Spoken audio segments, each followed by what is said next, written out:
അസ്സലാമലൈക്കും ഫസീസ് വേൾഡിലേക്ക് എല്ലാവർക്കും സ്വാഗതം. അപ്പൊ ഇന്ന് നമ്മൾ നല്ലൊരു ടേസ്റ്റി ആയിട്ടുള്ള റെസിപ്പിയാണ് ഉണ്ടാക്കാൻ പോണത്. നമുക്ക് ചോറിന്റെ കൂടെ കഴിക്കാനും അതുപോലെ തന്നെ കുട്ടികൾക്ക് ലഞ്ച് ബോക്സിൽ ചോറിന്റെ കൂടെ കൊടുത്തു വിടാനും പറ്റിയിട്ടുള്ള നല്ലൊരു റെസിപ്പിയാണ്. ചില സമയത്ത് നമുക്ക് ചോറിന് കറിയൊക്കെ ഉണ്ടാക്കാൻ ഭയങ്കര മടിയാവൂലേ, അതുപോലെ തന്നെ ചിലപ്പോൾ തിരക്ക് കാരണം സമയം ഉണ്ടാവില്ല.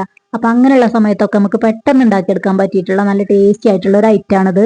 അപ്പൊ നല്ല ടേസ്റ്റി ആയിട്ടുള്ള ഈ ഒരു ഐറ്റം എങ്ങനെ ഉണ്ടാക്കണം നമുക്ക് നോക്കിയാലോ. അതിന് മുമ്പായിട്ട് നമ്മൾ വീഡിയോ ആദ്യമായിട്ട് കാണുന്നവരുണ്ടെങ്കിൽ നമ്മുടെ ചാനൽ മറക്കാതെ ഒന്ന് സബ്സ്ക്രൈബ് ചെയ്യണേ. അതുപോലെ തന്നെ ലൈക്ക് ചെയ്യാനും ഷെയർ ചെയ്യാനും കമന്റ് ചെയ്യാനും മറക്കരുത്. അപ്പൊ ദാ നമ്മളെ ചട്ടി നല്ലതുപോലെ ചൂടായിട്ടുണ്ട്. ഇനി ഞാൻ ഇതിലേക്ക് 1 ടേബിൾ സ്പൂൺ ഓയിൽ ഒഴിച്ചെടുക്കുകയാണ്. ഇനി നിങ്ങൾക്ക് വേണമെന്നുണ്ടെങ്കിൽ ഇതിന് പകരമായിട്ട് ബട്ടർ യൂസ് ആക്കാം കേട്ടോ. അപ്പൊ ഞാൻ വെളിച്ചെണ്ണയാണ് ഒഴിച്ചെടുത്തിട്ടുള്ളത്.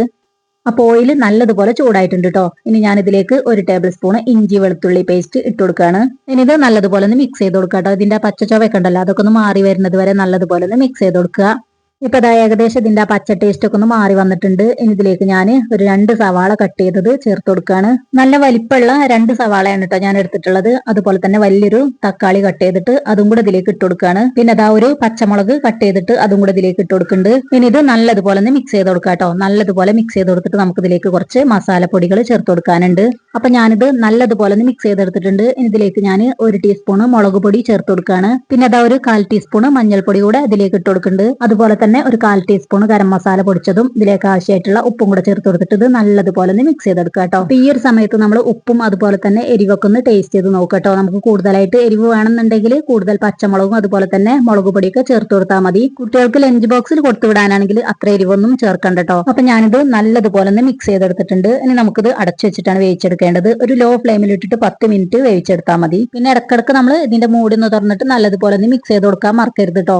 അപ്പൊ ഇതാ സവാളയും തക്കാളിയൊക്കെ നല്ലതുപോലെ വെന്ത് വന്നിട്ടുണ്ട്. അപ്പൊ ഇതുപോലെ വേവിച്ചെടുത്താൽ മതി. ഓവറായിട്ട് വെന്ത് കുഴഞ്ഞു പോകണം എന്നൊന്നുമില്ല. ഇനി ഓവറായിട്ട് വെന്തെന്ന് വിചാരിച്ച് കുഴപ്പമൊന്നുമില്ല കേട്ടോ.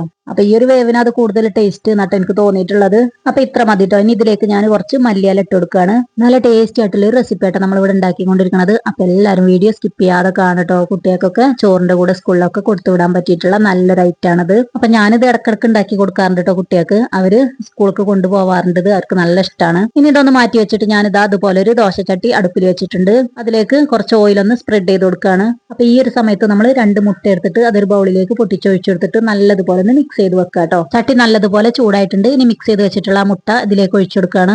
ഒരു സ്പൂൺ വെച്ചിട്ട് ഈ മുട്ട എല്ലായിടത്തും ഒരുപോലെ എത്തിച്ചു കൊടുക്കുക കേട്ടോ. പിന്നെ നമ്മൾ വേവിച്ച് വെച്ചിട്ടുള്ള തക്കാളി സവാള മിക്സ് ഉണ്ടല്ലോ, അത് പെട്ടെന്ന് തന്നെ ഇതിന്റെ മുകളിലായിട്ട് ഇട്ട് കൊടുക്കുക കേട്ടോ. അപ്പൊ നമ്മൾ ഉണ്ടാക്കിയെടുത്തിട്ടുള്ള മസാല മുഴുവനായിട്ട് ഇതിന്റെ മുകളിലായിട്ട് ഇട്ട് കൊടുക്കുകയാണ്. ഇട്ട് കൊടുത്തിട്ട് ഇത് അതുപോലെ ഒന്ന് പരത്തി കൊടുക്കുക കേട്ടോ. അതുപോലെ തന്നെ നമ്മൾ മുട്ട ഒഴിച്ചു കൊടുക്കുന്ന സമയത്തും മസാല ചേർത്ത് കൊടുക്കുന്ന സമയത്തൊക്കെ നല്ലതുപോലെ തീ കുറച്ച് വെച്ച് കൊടുക്കണം കേട്ടോ. ലോ ഫ്ലെയിമിൽ ഇട്ടിട്ട് വേണം നമ്മൾ ഇതൊക്കെ ചെയ്യാൻ. അപ്പൊ ഇതിവിടെ റെഡി ആയിട്ടുണ്ട്. ഇനി നമുക്ക് ഫ്ലെയിം ഒക്കെ ഓഫ് ചെയ്ത് കൊടുക്കാം കേട്ടോ. ഇത് അതുപോലെ മടക്കിയെടുത്തിട്ട് ലഞ്ച് ബോക്സിലൊക്കെ വെച്ചിട്ട് കുട്ടികൾക്ക് സ്കൂളിലേക്കൊക്കെ കൊടുത്തു വിടാൻ പറ്റിയിട്ടുള്ള ഒരു കിടിലൻ ഐറ്റായിട്ട് എല്ലാവരും ഉണ്ടാക്കി നോക്കാട്ടോ. അപ്പോൾ ചോറിന്റെ കൂടെ കൂട്ടിയിട്ടൊക്കെ കഴിക്കാൻ നല്ല ടേസ്റ്റ് ആണ്. ഇതുണ്ടെങ്കിൽ പിന്നെ നമുക്ക് വേറൊരു കറിയുടെ ആവശ്യമല്ല. അത്രയ്ക്കും ടേസ്റ്റി ആയിട്ടുള്ള ഒരു ഐറ്റാണ്. എല്ലാവരും ഉണ്ടാക്കി നോക്കുക. അതുപോലെ തന്നെ നമ്മുടെ ചാനൽ മറക്കാതെ ഒന്ന് സബ്സ്ക്രൈബ് ചെയ്യണേ. വീഡിയോ നിങ്ങൾക്ക് ഇഷ്ടമെങ്കിൽ ലൈക്ക് ചെയ്യാനും ഷെയർ ചെയ്യാനും കമന്റ് ചെയ്യാനും മറക്കരുത്. അപ്പോൾ ഓക്കെ, അസ്സലാമു അലൈക്കും.